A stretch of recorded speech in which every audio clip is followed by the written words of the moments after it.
Merci beaucoup. Je voudrais d'abord rendre grâce à Dieu qui nous a donné l'opportunité d'engager le processus de l'élection présidentielle jusqu'à terme, sans heurts ni débordement ou manquement majeur, jusqu'à l'élection du président Macky Sall pour un deuxième mandat, un quinquennat.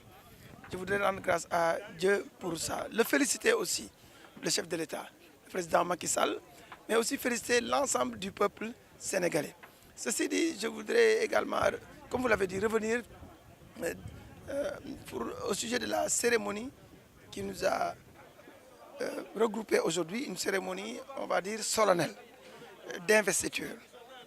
À l'occasion de laquelle cérémonie, le chef de l'État est revenu pour l'essentiel sur son bilan, qui a été à la base du renouvellement de la confiance que les Sénégalais lui ont accordée.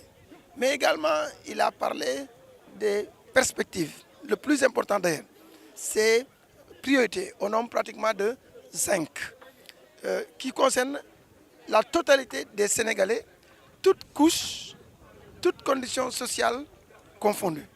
Je voudrais m'arrêter sur ça et saluer ça. Mais surtout, le chef de l'État est revenu sur ce que doivent être les ruptures pour les 5 années à venir.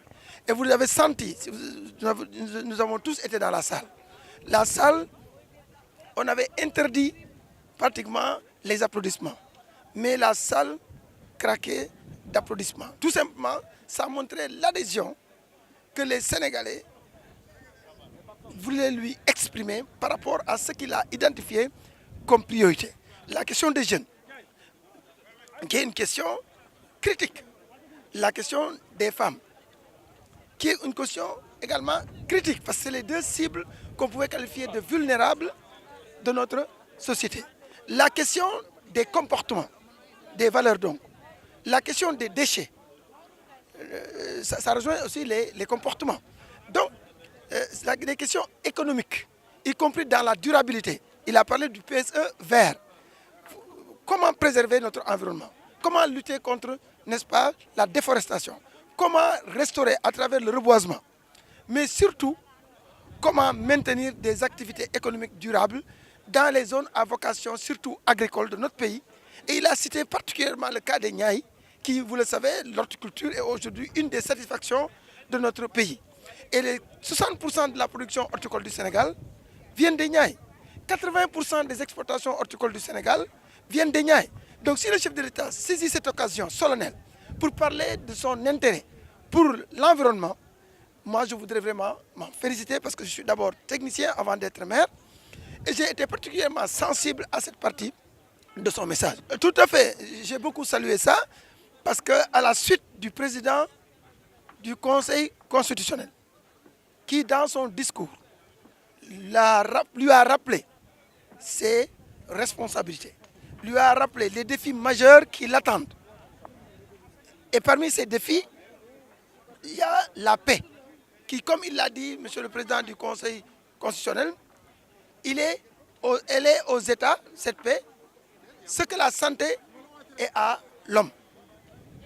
Il a compris ce message et il a insisté, il est revenu pour dire, pour réitérer, après les initiatives qu'il avait prises pendant son mandat, jusqu'à instituer une journée pour le dialogue. Après sa déclaration publique, on va dire en tout cas sa déclaration solennelle, après l'avis de la déclaration du Conseil constitutionnel, le déclarant président élu, il a réitéré une troisième fois aujourd'hui son engagement à engager le dialogue. Mais le plus important, c'est qu'il a dit vis-à-vis de l'ensemble des couches sociales ou l'ensemble des forces de notre pays, les forces politiques, les forces sociales, mais aussi les forces économiques.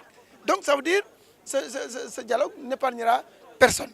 Et il ne ménagera également aucun effort pour l'engager. Ça montre qu'il n'y aura pas de restriction, il n'y aura pas de réserve, parce que c'est son humilité dont il a fait montre et qu'il a réitéré dans son discours qui lui faciliteront cette tâche.